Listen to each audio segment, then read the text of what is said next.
ಒಂದು 100 ಗಿಡ 40 ಗಿಡ ಅಲ್ಲ ಸರ್, ನಾನು ಹೇಳ್ತೀನಿ sir. Natural forest 40 plants. Cabinet committee chairman ಆಗಿದ್ದನು ನಾನೇ ಕೇಳಿ ಹೇಳ್ತೀನಿ. 1 ಎಕರೆಗೆ 40 ಗಿಡ ಇದ್ರೆ ಸುಪ್ರೀಂ ಕೋರ್ಟ್ ಅವ್ರು ಹೇಳ್ತಾರೆ ಅದು ಅರಣ್ಯ ಅಂತ ಹೇಳ್ತಾರೆ. ಬೆಳೆಸಲು ಗಿಡ ಅಂದ್ರೆ ಅವರು ಯೂಕಲಿಪ್ಟಸ್ ಬೆಳೆದ್ರೆ ಅರಣ್ಯ, ತೆಂಗು ಬೆಳೆದ್ರೆ ಅರಣ್ಯ ಅಲ್ಲ. ಅಲ್ಲ ಸರ್, ಸುಪ್ರೀಂ ಕೋರ್ಟ್ ಆಗಲಿ ಫಾರೆಸ್ಟ್ ಆಕ್ಟ್ ಯಾಕೆ ಇರೋದು? ಫಾರೆಸ್ಟ್ ಆಕ್ಟ್ ಪ್ರಕಾರ ನೀವು ನೋಟಿಫೈ ಮಾಡ್ರಿ ಸರ್. ಈಗ ಫಾರೆಸ್ಟ್ ಆಕ್ಟ್ ಬರೋಕ್ಕಿಂತ ಮುಂಚೆ ಕೂಡ ಫಾರೆಸ್ಟ್ ಅಂದ್ರೆ ನಿಮ್ಮನ್ನು ಯಾವ ಕೇಳೋದಿಲ್ಲ ಹೇಳೋದಿಲ್ಲ ಅನ್ನೋ ಹೋಗ್ತಿದ್ದು ಇದೇ ಬಂದಿರೋ ಪ್ರಾಬ್ಲಮ್.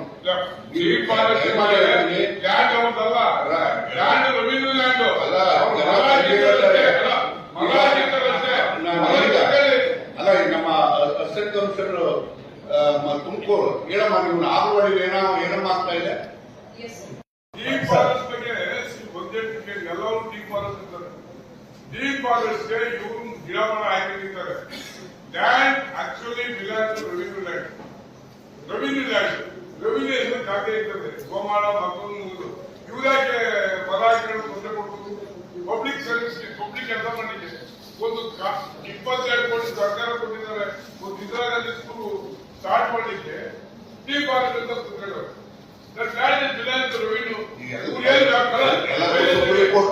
ಜಮೀನು ನಂಬಿಕೊಳ್ಳಿ, ಅವರು ಜಮೀನು ಅವರು ಮರ ನಂಬಿ ಬೇಡ.